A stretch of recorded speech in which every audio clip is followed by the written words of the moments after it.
सभी को नमस्कार। तो कैसे हैं आप सभी लोग। तो आज से हम चैप्टर 1 समाजशास्त्र एवं समाज इसको शुरू करते हैं। तो चलिए देखते हैं इसमें क्या है। सबसे पहला बिंदु इसमें आता है समाजशास्त्र की मूल भावनाएं। समाजशास्त्र का एक प्रमुख कार्य जनहित मुद्दे एवं व्यक्तिगत समस्या के मध्य संबंध को व्यक्त करना है। इसको ऐसे समझेंगे, मान लो किसी स्थान पर अगर पढ़ने के लिए बच्चों के लिए विद्यालय नहीं है और वहाँ पे कोई एक बच्चा ऐसा है जो पढ़ना चाहता है, तो वो बच्चा जो पढ़ना चाहता है और उसके लिए पढ़ाई के संसाधन वहाँ पर उपलब्ध नहीं है, तो वो उसकी व्यक्तिगत समस्या है। परंतु क्योंकि वहाँ पर विद्यालय नहीं है तो इसका मतलब ये एक सामाजिक जनहित का मुद्दा बन गया, क्योंकि वहाँ पर रहने वाले सभी बच्चों के लिए वहाँ पर विद्यालय की आवश्यकता है। दूसरा आता है इसमें वर्तमान समय में व्यक्ति कैसे एक से अधिक समाजों से संबंधित है तथा समाज किस प्रकार भिन्न होते हैं और प्रासंगिक समाज किसे कहा जाता है। 3 इसमें विषय आए। सबसे पहले व्यक्ति कैसे एक से अधिक समाजों से संबंधित होता है। इसको ऐसे समझेंगे, जैसे मान लो कि आप एक विद्यार्थी हैं, आप अपनी कक्षा के अंदर आते हैं तो कक्षा का आपका एक समाज है, उस कक्षा में आपके बहुत सारे मित्र हैं, तो वो सब मिला करके आप एक समाज बनाते हैं। दूसरा, आप अपने परिवार के साथ रहते हैं तो वो भी आपका एक समाज है। तीसरा, आप जिन बच्चों के साथ बाहर खेलने जाते हैं, ठीक है, वो भी एक समाज है। तो इसको हम बोलते हैं एक से अधिक समाजों से संबंधित है तथा समाज किस प्रकार भिन्न होते हैं। तो ये उदाहरण से समझ में आ गया होगा कि एक समाज दूसरे समाज से कैसे भिन्न होता है। उसके कई विकल्प हो सकते हैं, जैसे आर्थिक आधार पर भी समाज विभाजित होते हैं, सामाजिक आधार पर भी होते हैं, शैक्षिक आधार पर भी होते हैं और क्षेत्र के आधार पर भी होते हैं। तीसरा आता है प्रासंगिक समाज। प्रासंगिक समाज से मतलब होता है यहाँ पर कि जो समाज किसी व्यक्ति से जुड़ा हुआ है, जैसे छात्र जो है वो विद्यालय समाज से जुड़ा होता है, तो विद्यालय के अंतर्गत आने वाली चीज़ों से छात्र प्रभावित होता है, इसीलिए छात्र का जो प्रासंगिक समाज होगा वो क्या हो जाएगा, विद्यालय हो जाएगा। साथ ही उसका छात्र अपने वहाँ पर रहने वाले नेबरहुड उससे भी संबंधित होता है, तो वो भी उसका एक समाज होता है। तो उसके भिन्न भिन्न समाज होते हैं, उस समाज के आधार पर उसका अध्ययन किया जाता है, उस समाज के आधार पर उसका इवैल्यूएशन किया जाता है, मूल्यांकन किया जाता है, तो उसे कहते हैं प्रासंगिक समाज। तीसरा विषय इसमें आता है हमारा समाजशास्त्र में समाज का विधिवत अध्ययन किया जाता है, जो कि केवल दार्शनिक और धार्मिक चिंतन पर ही निर्धारित नहीं होता। हमें समाज का निर्माण इस प्रकार से करना चाहिए, उसके ये नीति नियम होने चाहिए, उसको बोलते हैं उसका दर्शन, ठीक है। और दूसरा आता है धार्मिक चिंतन। धार्मिक चिंतन से मतलब होता है यहाँ पर विभिन्न धर्मों के अपने अपनी व्यवस्थाएं जो हैं वो उसके धार्मिक चिंतन कहलाते हैं। तो ये कहता है कि समाजशास्त्र जो है वो समाज का एक विधिवत अध्ययन होता है, ठीक है। उसमें बहुत सारी विधियों को अपनाया जाता है, बहुत सारे क्रियाकलाप किए जाते हैं, बहुत सारे डाटा कलेक्शन होता है, हाइपोथेसिस निर्माण किए जाते हैं, उसके आधार पर किसी निष्कर्ष पर निकला जाता है, पहुंचा जाता है। परंतु यहाँ पर केवल दार्शनिक और धार्मिक चिंतन पर ही निर्धारित नहीं होता है, मतलब केवल इन 2 विषयों पर ही निश्चित नहीं होता है, उसके लिए और भी बहुत सारे पैरामीटर्स होते हैं। इसके बाद में आता है हमारा ऐतिहासिक बौद्धिक विचारों एवं भौतिक स्थितियों पर नजर डालकर हम समाजशास्त्र का जन्म और विकास समझ सकते हैं। यानी समाजशास्त्र का जन्म कैसे हुआ है तथा समाजशास्त्र का विकास का मतलब इसका जो सब्जेक्ट का जो प्रारूप है वो धीरे धीरे इतना जो बड़ा हुआ है उसका क्या कारण है। तो उसके लिए हमको 3 मुख्य विषयों पर जानना पड़ेगा। एक तो ऐतिहासिक, यानी कि इतिहास में क्या क्या घटनाएं घटित हुई हैं, जैसे कि इंडस्ट्रियलाइजेशन, औद्योगिकरण, फ्रांस की क्रांति, ठीक है। उसके अलावा उपनिवेशवाद, साम्राज्यवाद, ठीक है, और मोनार्की का खत्म होना, यानी कि राज व्यवस्थाओं का खत्म होना, ये सभी क्या, ये इतिहास है, ठीक है। उसके पीछे क्या कारण थे, बहुत सारे बौद्धिक विचारों का उसके पीछे हाथ रहा है, तो उनके बारे में जानना। तीसरा भौतिक स्थितियां मतलब कहीं पर अमीरी ज़्यादा थी, कहीं पर गरीबी ज़्यादा थी, तो वो एक सामाजिक असमानताएं थी, वहाँ पर आर्थिक असमानताएं थी, तो वो सभी उसकी भौतिक परिस्थितियां होती हैं। इन सभी को अगर हम समझेंगे तो हम जान जाएंगे कि समाजशास्त्र का जन्म कब और कैसे हुआ है तथा उसका विकास किस प्रकार से होता है, ये हम समझ सकते हैं। इसके बाद में आता है हमारा भारत में समाजशास्त्र के आगमन का महत्व एवं परिस्थितियां। अंतिम पॉइंट आता है इसके अंदर समाजशास्त्र के विषय क्षेत्र एवं दूसरे विषयों के साथ इसके संबंध पर चर्चा, यानी कि किस प्रकार समाजशास्त्र दूसरे विषयों के साथ में संबंधित होता है, ये भी हम जानेंगे। दूसरा इसमें हमारी स्लाइड आती है समाजशास्त्रीय कल्पनाएं, व्यक्तिगत समस्याएं एवं जनहित के मुद्दे, ठीक है। तो मैंने बताया व्यक्तिगत समस्याएं, जनहित के मुद्दे, तो समझते हैं इसमें क्या है। सबसे पहले हम बात करेंगे सी राइट मिल्स, बहुत ही महत्वपूर्ण थिंकर है सी राइट मिल्स। उनकी एक टिप्पणी है, व्यक्तिगत समस्याएं और जनहित के मुद्दे अलग अलग नहीं है, ये एक ही सिक्के के 2 पहलू होते हैं। उसका उदाहरण मैंने आपको समझा दिया था। दूसरा आता है समाजों में बहुलताएं एवं असमानताएं। तो अलग अलग समाजों में अलग अलग प्रकार की रिचुअल्स होती हैं, उनके कुछ नीति नियम होते हैं, ठीक है। तो ये इन्हीं को समाजों की बहुलताएं कहते हैं। और असमानताएं इसलिए क्योंकि उसमें बहुत सारी असमानताएं होती हैं। शैक्षिक आधार पर असमानताएं हो सकती हैं, आर्थिक आधार पर, सामाजिक आधार पर, राजनीतिक आधार पर, व्यावसायिक आधार पर, तो अनेक आधारों पर उनकी बहुलताएं हो सकती हैं, असमानताएं हो सकती हैं। तीसरा, भोजन की उपलब्धता, आर्थिक असमानता, शैक्षिक असमानता, सामाजिक असमानताएं। ये हमने बता दिया है कि किसी स्थान पर भोजन की बहुत अधिक मात्रा होती है, लोग ओबेसिटी के कारण यानी मोटापे के कारण बीमार हो जाते हैं, और बहुत सारे स्थान पर पोषक तत्वों की कमी के कारण बच्चों के अंदर अनेकों प्रकार की बीमारियां जन्म ले लेती हैं क्योंकि उनको उचित भोजन प्राप्त नहीं होता है। तो उसको बोलते हैं भोजन की उपलब्धता में असमानता। फिर बाकी आर्थिक असमानता जैसे कि पैसे से संबंधित होती है, कोई गरीब होता है, कोई अमीर होता है। शैक्षिक असमानता, कहीं पर पढ़ाई का स्तर कम होता है, कहीं अधिक होता है, ये सभी होती हैं।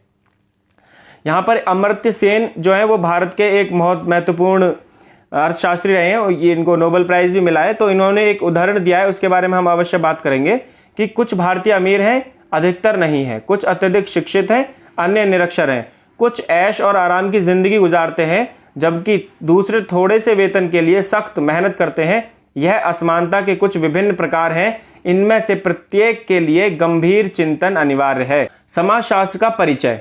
अब हम समाजशास्त्र के बारे में जानेंगे तो सबसे पहले हम बात करेंगे कि समाजशास्त्र मनुष्य के सामाजिक जीवन, समूहों और समाजों का अध्ययन है। मतलब समाजशास्त्र का संबंध केवल मनुष्य जाति से है ना, बाकी किसी भी जीव जंतु के साथ में इसका संबंध नहीं है। एक विषय के रूप में समाजशास्त्र का एक समाज के विषय में प्रेक्षण एवं विचार दार्शनिक अनुचिंतकों तथा सामान्य बौद्धिक ज्ञान से परे है। समाजशास्त्र का सरोकार भी सामाजिक मानकों और मूल्यों के प्रति है। इसको हम समझेंगे कि सामाजिक मानक मतलब होते हैं सोशल स्टैंडर्ड्स। किसी भी सोसाइटी के लिए सोशल स्टैंडर्ड्स बने होते हैं जिसको कि लेकर के वो समाज का निर्माण होता है। मूल्यों के प्रति, मूल्य क्या होते हैं कि ये एक ऐसी व्यवस्था होती है जिसको मानना अनिवार्य नहीं होता है, लेकिन ये स्वतः हमको माननी होती है। ठीक है, जैसे कि बड़ों का आदर करना। पीटर बर्जर की एक कोटेशन है, उसको हम यहाँ पे अवश्य कोट करेंगे। उन्होंने बताया है कि एक समाजशास्त्री का कार्य किसी भी निश्चित क्षेत्र में अधिक से अधिक शुद्ध रिपोर्ट तैयार करना जितना कि वह कर सकता है। यहाँ से इसको हम ऐसे समझ सकते हैं कि यदि कोई व्यक्ति किसी भी समाज के बारे में अध्ययन कर रहा है, चाहे वह उसका खुद का स्वयं का समाज है या किसी दूसरे का समाज है, उसको जो भी उसके बारे में जानकारी एकत्रित करके जो रिपोर्ट तैयार करनी है वो शुद्ध रूप से करनी है, उसमें अपनी तरफ से किसी प्रकार की कोई मिलावट नहीं करनी है। तो ये उसके बारे में बात करता है। समाजशास्त्र प्रचलित सामान्य बौद्धिक प्रेक्षणों या दार्शनिक अनुचिंतकों या ईश्वरवादी व्याख्यानों से भिन्न वैज्ञानिक कार्यविधियों से जुड़ा हुआ है। यानी कि वैज्ञानिक कार्यविधियां, ये सारी चीजें होते हुए भी, ये सभी चीजें पहले भी थी, लेकिन समाजशास्त्र इन सबसे किस प्रकार भिन्न है वो समझने की आवश्यकता है। तो उसको हम ऐसे समझेंगे कि वैज्ञानिक कार्यविधियां होती हैं, कुछ साइंटिफिक अप्रोचेज होती हैं, उन अप्रोचेज को फॉलो करते हुए हम समाज को समझने का प्रयास करते हैं। यानी किसी भी समाज में यदि कोई सोशल इशू है, कोई सामाजिक मुद्दा है, तो उसको समझने के लिए पहले परिकल्पनाओं का निर्माण होगा। ठीक है, उसके बाद में उसके ऊपर शोध कार्य होगा, फिर एक सामान्य निष्कर्ष निकाले जाएंगे, फिर उन निष्कर्षों में से किसी एक निष्कर्ष को फाइनल किया जाएगा, फिर उसको पब्लिश किया जाएगा। तो एक वैज्ञानिक पद्धति के माध्यम से समाज को समझने का तरीका है समाजशास्त्र। ठीक है, ये इसकी एक बात है। बौद्धिक विचार और भौतिक मुद्दे, तो इसमें हम समझते हैं क्या है कि संकल्पनात्मक पद्धतियों एवं आंकड़ों का एक पूरा तंत्र समाजशास्त्र में शामिल है। समाजशास्त्र के उपागम व्यवस्थित एवं प्रश्नकारी वैज्ञानिक खोज की एक व्यापक परंपरा की देन है।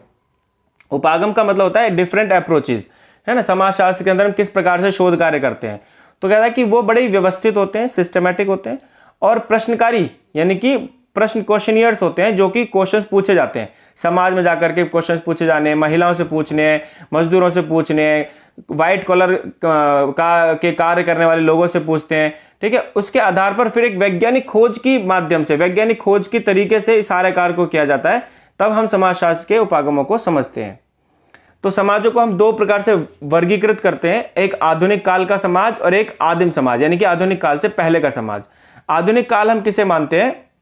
आधुनिक काल हम मानते हैं मुख्य रूप से फ्रांस की क्रांति या औद्योगिकरण के बाद का जितना काल है उसको आधुनिक काल माना जाता है, और उससे पहले के जितने के जो काल है उनको आदिम समाज माना जाता है।